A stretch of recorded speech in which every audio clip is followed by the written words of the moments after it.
ભાજપિયા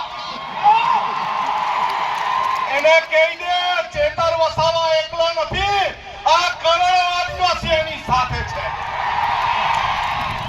અરે અમને એવી આદેશ આપવામાં આવે ચેતરભાઈ જો જેલમાંથી ગઈ જેલ ભરો આંદોલન કરવાનું છે, આપણે જેલ ભરો આંદોલન કરવાનું છે.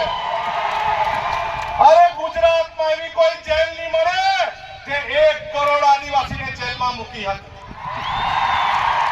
અને મારે પોલીસને કહેવાનું છે, આદિવાસી સમાજને બાજી મોડિયા ગણવાનું બંધ કર. આ આદિવાસી સમાજ આ દુનિયાનો વાઘ છે અને વાઘ રહેશે. હવે પછી છે ને લાફાવાળી કરવાની જરૂર નથી. અરે ભગાવો વાળું કરવાનું શરૂઆત કરવાની છે. મારા ગામમાં ભાજપીઓ નીકળે, ચલો ભાગો. અરે જંગલ ખાતાવાળાને બહુ તુમાખી આવી ગયેલી હોય ને, અમારા વિસ્તારમાં પ્લાન્ટેશન નથી કરવા દેતા, આવીને બતાવજો અમારા વિસ્તારમાં. અરે આ આદિવાસી સમાજ એક દિવસ ડેરીમાં દૂધ ભરવાનું બંધ કરે ને તો આ બધા ભાજપીઓને ચા પીવાની બી નહીં મળે. અરે આદિવાસી સમાજ પોતાના વિસ્તારમાં પડેલું વરસાદનું પાણી રોકી દે ને તો ધોવાના બી ફાફા થઈ જાય. આપણે એક રહેવાનું છે. પાર્ટી પક્ષમાં જ્ઞાતિના ફાટામાં ફટવાનું નથી, ફટવાનું નથી, વેચાવાનું નથી. આપણે બોર્ડર લેસ બનવાનું છે.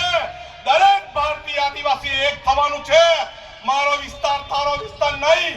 જ્યાં પણ કોઈને તકલીફ પડે, મહારાષ્ટ્રમાં લકીભાઈને તકલીફ પડે તો આપણે સૌએ ત્યાં જઈને એને સહકાર આપવાનો છે.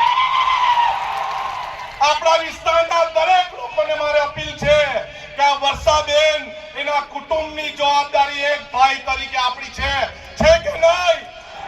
છે કે નહીં?